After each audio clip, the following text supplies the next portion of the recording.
चलो भाई बहनों, मैं आपको लेके आया हूँ एसडीएम कार्यालय लालनू के सामने। और यहाँ पे ये अनिश्चितकालीन धरना प्रदर्शन ग्राम पंचायत मुख्यालय बालदेर को बनाने हेतु बड़ी संख्या में ग्रामीणों ने लगा रखा है, जिसका थोड़ा नजारा दिखला रहा हूँ। ये यहाँ पे बड़ी तादाद में यहाँ पे बालदेर के ग्रामीण आए हुए हैं, बड़ी संख्या में आए हुए हैं। और मैंने सुना है कि आज सवेरे ये 15 किलोमीटर दूरी से पैदल चल करके विशाल अपनी यात्रा लेके आए थे।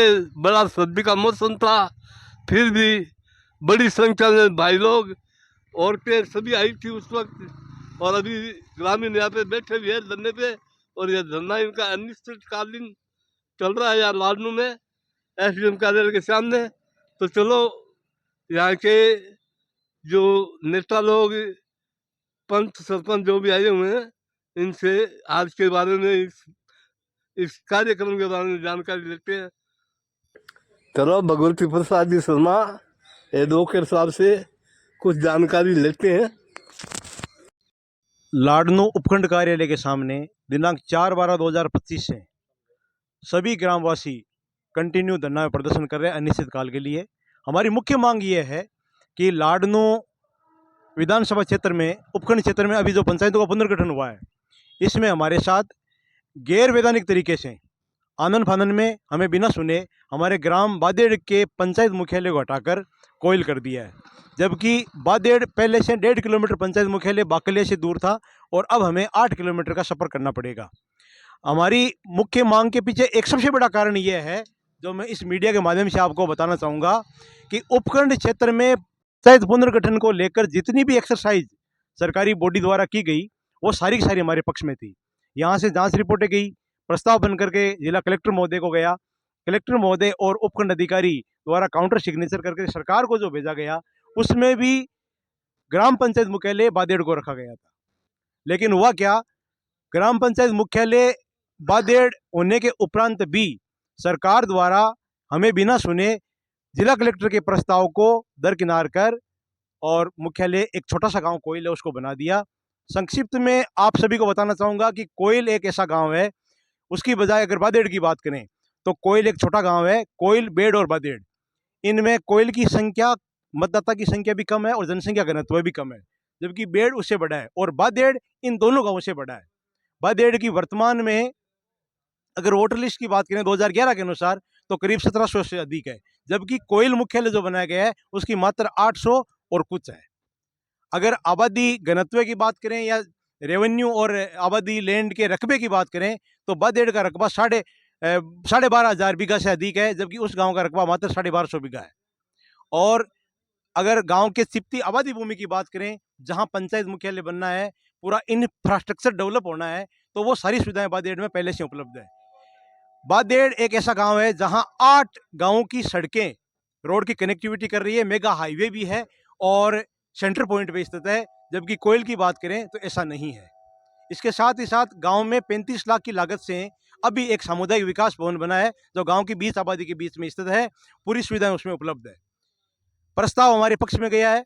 कानूनी सारी बातों को ताक में रख करके आनन फानन में ये जो निर्णय किया गया है, हमारी सरकार से आशा और उम्मीद है कि हम शांतिपूर्ण तरीके से ये आंदोलन कर रहे हैं, हमारी बात को सुने। पूरे लाडनू उपखंड क्षेत्र में हमारे गांव की इस जायज समस्या को लेकर के भारी विरोध प्रदर्शन हो रहा है। आज हमने हमारे भाजपा प्रत्याशी करणी सिंह जी से भी मिले, उन्होंने वह आश्वासन दिया। जिला प्रभारी मंत्री कन्हैयालाल जी चौधरी, उन्होंने भी कहा कि ऐसा कैसे हो सकता है, आपकी मांग जायज है और जिला कलेक्टर के प्रस्ताव को बदल कैसे दिया, साहब ऐसा ही हुआ है। तो उन्होंने भी हमारी बात को सुना है। और सुनीता जी रांदड़ जो जिला भाजपा अध्यक्ष है, उनसे भी हमें अभी सैकड़ों की संख्या में मिले हैं, जिसमें पुरुष और महिलाएं थी। उन्होंने कहा हम आपकी बात को सीएम तक पहुंचाते हैं। मैं संक्षिप्त में एक बात और कहना चाहूंगा कि आज हमारे गांव से सैकड़ों की तादाद में युवा लाडनू धरना स्थल तक 15 किलोमीटर पैदल चलकर आए हैं। हमारी जायज मांग आपके माध्यम से सरकार तक पहुंचे। अभी कुछ ही परसों हमने एक सैकड़ों की तादाद में महिला और पुरुषों ने यह ज्ञापन भी दिया था। 24 तारीख को जो ही अधिसूचना जारी हुई, 20 तारीख को, 24 तारीख को हमने सैकड़ों की तादाद में जिला कलेक्टर महोदय को अवगत करवा दिया। फिर भी अभी तक हमारी जायज मांग को लेकर सरकार गंभीर नहीं हो रही है। मेरा सरकार से आग्रह है कि धरना स्थल के माध्यम से जहां तक हमारी बात पहुंचती है, हमारी जायज मांग को आप सुने। संक्षिप्त में एक बात और बताना चाहूंगा कि जिला डीडवाना में जितने भी पंचायतों का पुनर्गठन हुआ, उसमें एकमात्र गांव बादेड़ ऐसा है जिसको पंचायत मुख्यालय हटाकर छोटे से गांव कोयल को बनाया गया है। जबकि जितने भी गांव है जिसमें आबादी का घनत्व देखा गया है, जनसंख्या, वोटर संख्या देखी गई है, उसमें केवल एकमात्र गांव कोयल है जो छोटा होने के बावजूद भी मुख्यालय ट्रांसफर कर दिया गया। और उपखंड क्षेत्र लाडनू की बात करें तो जितनी भी पंचायतों का पुनर्गठन हुआ है, उसमें एकमात्र गांव ऐसा बादेड़ है जिसमें सब कुछ कैपेबिलिटी होते हुए, सारी अर्हताएं पूरी करने के बावजूद भी और प्रस्ताव सारा हमारे पक्ष में होने के बावजूद भी मुख्यालय कोयल किया गया है। ऐसा लाडनू उपखंड क्षेत्र में जितनी भी ग्राम पंचायतें बनी है, उनमें छोटे से गांव एकमात्र कोयल को बनाया गया है, जबकि सब जगह मुख्यालय बड़े गांव को ही रखा गया है। धन्यवाद। धन्यवाद जी वकील साहब भगवती प्रसाद जी। वास्तव में आप लोगों की मांग है वो जायज है और आशा करता हूँ शीघ्र से शीघ्र इसका समाधान हो जाए तो बहुत ही अच्छी बात है। हमने आगे के प्रोग्राम के बारे में भी संक्षिप्त में बताना चाहूंगा कि आज जो हमारा कार्यक्रम था पैदल कूच का, इसमें हमने सामूहिक हनुमान चालीसा का पाठ और संकट मोचन का पाठ भी किया। ग्रामवासियों की मुख्य मांग यह है कि हमारे इस संकट को दूर करें सरकार। हमने भगवान से भी यही प्रार्थना की है। सोमवार को हमारा बड़ा धरना प्रदर्शन हो सकता है, मंगलवार को हम धरना प्रदर्शन स्थल के माध्यम से शायद सद्बुद्धि यज्ञ भी करवा सकते हैं। धन्यवाद।